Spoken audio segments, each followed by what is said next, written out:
Спасувањето на храната, како начин за спречување вишокот исправна и употреблива храна да биде фрлена во канта, наместо да стаса до оние на кои им е потребна, се јавува во бројни форми.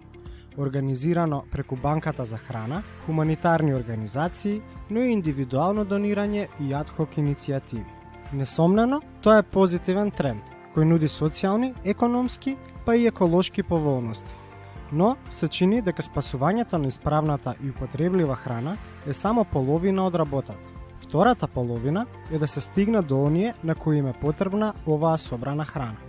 Потенцијалните приматели на храна не се секогаш само бездомници или невработени лица. Тука може да се вбројат и дел од оние кои што се вработени, пензионери, самохрани родители. Тие едноставно во даден момент или долгорочно имаат ограничени приходи и треба да направат многу тежок избор за тоа како да ги трошат и оние малку средства што ги поседуваат. Потребни се нови тактики за подобри практики на локалните власти и на местната самоуправа, да допре и да ги идентификува потребите на членовите на заедницата кои се соочуваат или се во ризик од сиромаштија од глад. Градовите и граѓаните имаат важна улога во трансформирање на системите на храна. Новата урбана агенда, лансирана во Кито во 2016 година, ја трансформира релацијата на градовите и целите за одржливост.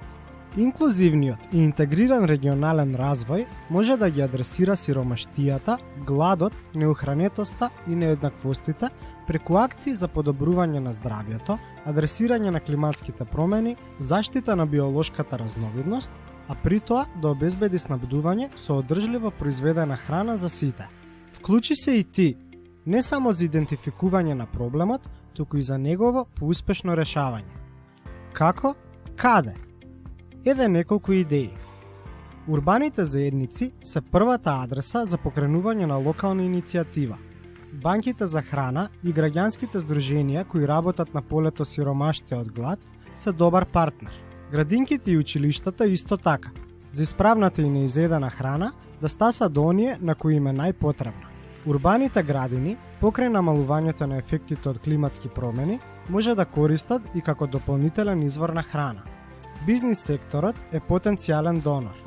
Само активниот пристап овозможува остварување на убавите идеи, а работата го гарантира нивното реализирање.